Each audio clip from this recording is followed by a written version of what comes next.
Ayan, nandito po kami sa Quiapo at napakaraming tao. Ayan, dito na lang kayo magsisip. Ayan ang aking sister at ang aking mother. Ayan. Walang malapit. Hello! Ayan. So, dito na lang tayo magsimba sa sa labas. Sa sobrang dami ng tao. Dahil malapit na ang piyesta ng Black Nazarene. Ayan. Malayong malayo yan. Ayan. Napakaraming tao.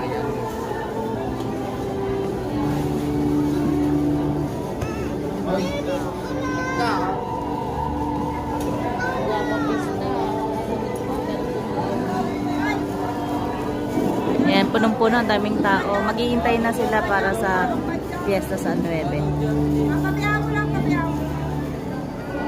Ayan, may pila yan papasok sa loob.